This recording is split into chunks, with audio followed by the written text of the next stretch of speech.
一群光着膀子的小伙正在复刻梵高作品。他们不是科班出身的美院学子，不是阳春白雪的民间艺术家，而是没读过多少书的农民画工。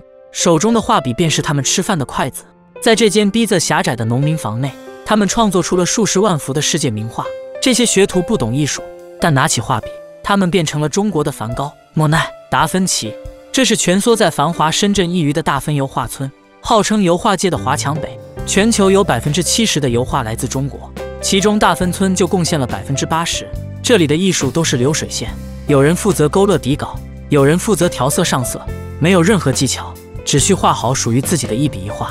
当学徒的时间异常难熬，这间画室就是他们工作、吃饭、睡觉的全部活动空间。这位画工正在临摹梵高的自画像，比例、笔触、配色全部不对，老板让他重新再改，他已经改了3次，这已经耗掉了他所有的耐心，一气之下扔掉画笔。别给！但任性过后，还是得捡起画笔。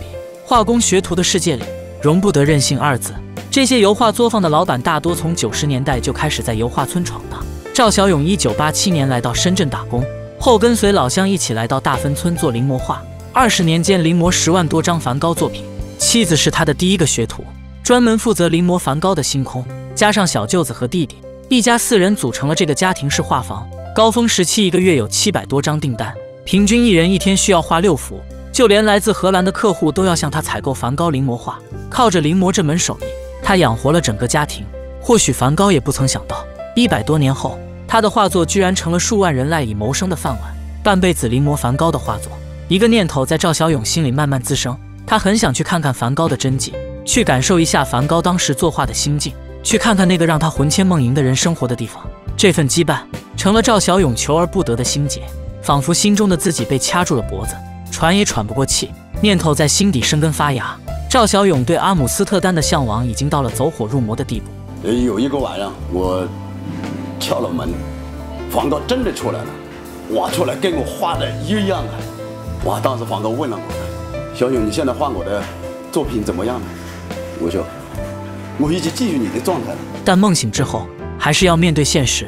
妻子一盆冷水浇熄了赵小勇的激情。去欧洲需要的经费对这个家庭来说是一笔巨款。梵高在这些画工心中有着极重的分量。他们组织在一起观看梵高的电影，想尽可能从一些生活的细枝末节上去了解梵高。去阿姆斯特丹的念头愈加不可抑制。他努力说服妻子，只有看过梵高原稿，才能画得更好，卖更多钱。妻子最终答应了。赵小勇立即回到了邵阳老家办理护照，顺便看望了80多岁的奶奶。在外打拼多年，他也没忘掉自己的根。赵小勇小时候家庭困难，读完初一就辍学，这是他一直耿耿于怀的事情，这也造就了他日后对于知识和技能的渴求。护照下来了，赵小勇坐上了前往荷兰的飞机。他终于来到了这个令他魂牵梦萦的城市。和繁华的深圳不一样，这座城市人不多，没有高楼大厦，建筑精致。不经意间，赵小勇看见了自己的临摹画。这张巨幅是他前不久才出手的。原来小店老板正是他客户，客户热情拥抱了赵小勇。此次赵小勇还带了几张新作，店主非常认可他的出品。他声称今晚就算用这个换掉博物馆的真迹，也没有人能分辨出来。原来这是一个开在博物馆旁的纪念品店，和赵小勇想象中的画廊完全不一样。他本以为自己的临摹画会放在高级画廊展出，供艺术爱好者往来瞻仰，却没想到成了卖给游客的廉价商品。老板450块收购，到这里就卖到500欧元，近10倍的差价，让赵小勇心里暗暗决定回家就要涨价。在梵高美术馆里，赵小勇终于见到了梵高的真迹，向日葵，盛开的杏花。他在梵高自画像前驻足许久，无数次的临摹。他自认为自己比梵高更懂梵高的画，但此时他发现都错了，颜色不对，下笔不对，全都不对。他此时仿佛感受到了梵高作画时的心境，这是赝品画工与绝唱大师跨越时空的对话。和梵高的真迹一比，自己10多万幅的临摹分文不值。他在阿姆斯特丹的街头逡巡，努力想要寻找自己的价值。他漫无目的迷茫地走着，那些曾经让他自豪的临摹画，此时仿佛变成了笑柄。他不知道回国后该怎样继续画下去。